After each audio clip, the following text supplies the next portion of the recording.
इतनी गहराई से क्या सोचा जा रहा है? ताबीर ने पूछा।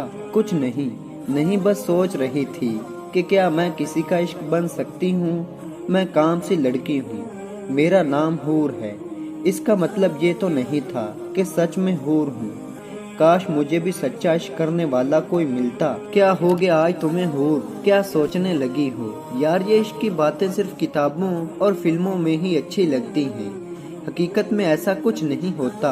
अच्छा उठो और तैयार हो जाओ, यूनिवर्सिटी से देर हो जाएगी। तबीर ने बात को टालते हुए कहा। तबीर मेरी बहन थी, हम दोनों जुड़वा थे। वो एक ऐसी लड़की थी जो इश्क मोहब्बत वाली बातों से बहुत दूर थी। वो अल्लाह की राह पे चलने वाली एक नेक लड़की थी। वो हमेशा मुझे भी दीन की बातें सुनाया करती थी। हमारे घर में ताबीर और मेरे अलावा हमारे अब्बू थे, जो कि एक सरकारी स्कूल में छोटे से मुलाजिम थे, जिससे हमारी ज़रूरियात पूरी करते थे।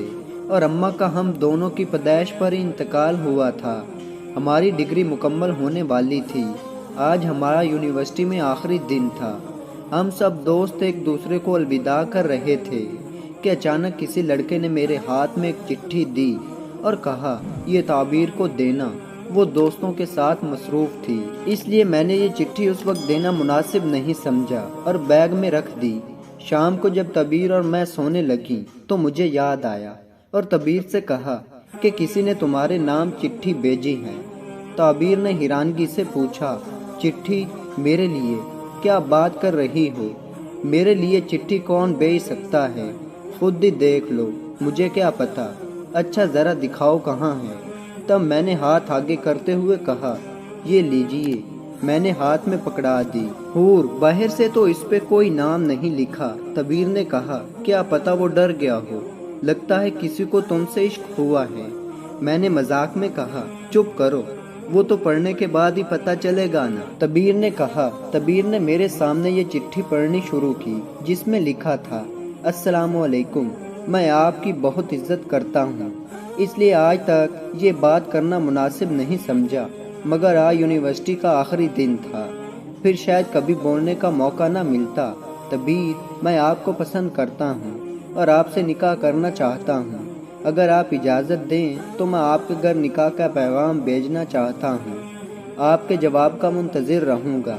आपके पास इम्तिहान तक का वक्त है।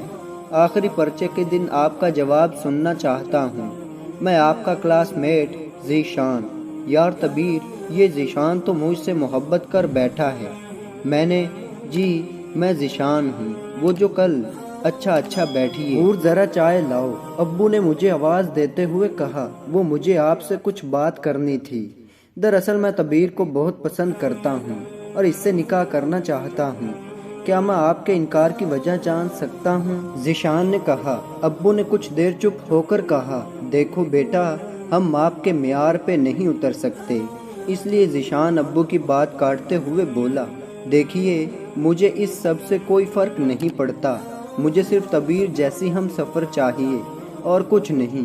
मुझे आपके जवाब का इंतज़ार रहेगा। खुदा हाफिज़। ज़ीशान के जाने के बाद अब्बू बहुत ही गहराई से सोचने लगे और तबीर भी बहुत परेशान अपने कमरे में बैठी थी कि अब्बू इसके पास चले गए और तबीर से पूछा, तुम्हें इस रिश्ते से कोई इतराज़ तो नहीं? नहीं अब्बू, ज़ीशान बहुत उम्दा लड़का है और तबीर उसके साथ बहुत खुश रहेगी। मैंने अब्बू के पास बैठते हुए कहा और तबीर चुपचाप बैठी रही और फिर देखते ही देखते तबीर और ज़ीशान का निकाह हो गया। अब सिर्फ रुखसती बाकी थी, जो कि 1 महीने बाद रखी गई थी। तबीर और ज़ीशान दोनों बहुत खुश थे। आज ज़ीशान ने तबीर को ज़ोर ज़बरदस्ती करके कहीं पे बुलाया था। मैं अब्बू से बाज़ार जाने की इजाज़त तलब करके तबीर को ज़ीशान से मिलवाने गई। हम वहाँ पहुँचे तो ज़ीशान वहाँ पहले ही हमारा इंतज़ार कर रहा था। मैंने थोड़ी दूर रोक के तबीर को ज़ीशान के पास भेजा, मगर मुझे वहाँ पे उनकी आवाज़ अच्छे से सुनाई दे रही थी। ज़ीशान तबीर से कह रहा था, मैं आपसे बहुत मोहब्बत करता हूँ, वो भी बहुत वक्त से, मगर कभी बोलने की हिम्मत नहीं होती। आज मुझे अपनी किस्मत पे यकीन नहीं हो रहा।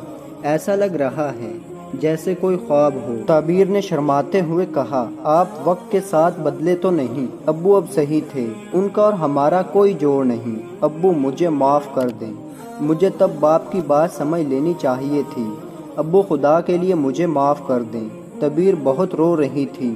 میں نے اسے بٹھا کر پانی پلایا۔ تبیر ہوا کیا ہے؟ یہ تو بولو حور، میرے ساتھ ایسا کیوں ہوا؟ میں نے تو کوئی گناہ نہیں کیا تھا۔ بیٹا پر ہوا کیا؟ ابو نے پوچھا۔ تبیر نیچے کی طرف نظر رکھ کے بولنے لگی، نکاح کے بعد پہلے پہلے سب ٹھیک تھا۔ ذیشان میری بہت عزت کرتا تھا، میں بہت خوش تھی، مگر آہستہ آہستہ اس کی توجہ مجھ پر کم ہونے لگی۔ میں سمجھ نہیں پا رہی تھی یہ بدلتے کیوں جا رہے ہیں، لیکن میری محبت میں کوئی کمی نہیں آئی۔ میں نے وہی کیا جیسا ذیشان چاہتا تھا۔ آج ذیشان گھر سے آفس کے لیے نکل گئے تھے اور میں اور میری چھوٹی نند بازار گئے تھے، اور میں نے وہاں ذیشان کو کسی لڑکی کے ساتھ دیکھا۔ گھر آ کر ذیشان سے پوچھا تو اس نے کہا انہوں نے اس لڑکی کے ساتھ نکاح کیا ہے۔ میرے پیروں تلے زمین کھسک گئی، میں گر کے بے ہوش ہو گئی تھی۔ پتہ چلا تھا کہ تعبیر ماں بننے والی ہے، اس لیے میں نے ذیشان سے رابطہ کرنے کی کوشش کی تو پتہ چلا کہ وہ ملک سے باہر گیا ہے۔ جب یہ بات تعبیر کو پتہ چلی تو وہ ٹوٹ گئی۔ یہ میں کیسے شخص سے محبت کر بیٹھی؟ حور شاید اس کی محبت میں میری خدا کی طرف توجہ کم ہو رہی تھی، اس لیے خدا نے میرے ساتھ ایسا کیا۔ خدا تو خدا ہے، اس کے عشق میں ڈوبی ہوتی تو شاید آج یہ اذیت نہ ملتی، اتنی نہ رسوائی ہوتی۔ حور میں نے ابو کی جان لی ہے، میں اس کی قاتل ہوں۔ میں ہار گئی حور، نہ خدا کی ہوئی نہ ابو کی، اور نہ ہی اپنی عزت کی محافظ بنی۔ سب کچھ ختم کیا۔ ایک جھوٹے اور دھوکے باز شخص کے پیچھے دل پہ قابو کیا ہوتا، ابو کی بات مان لی ہوتی تو آج اس تبیر کے خوابوں کی سچ میں تعبیر نکلی ہوتی۔ میں تبیر نہیں، صرف ایک خواب بن کر رہ گئی۔ تبیر یہ سب کہتے کہتے بے ہوش ہو گئی۔ تو دوستو، اللہ تعالیٰ مجھے اور آپ کو اس حرام محبت سے بچائے، آمین یا رب العالمین۔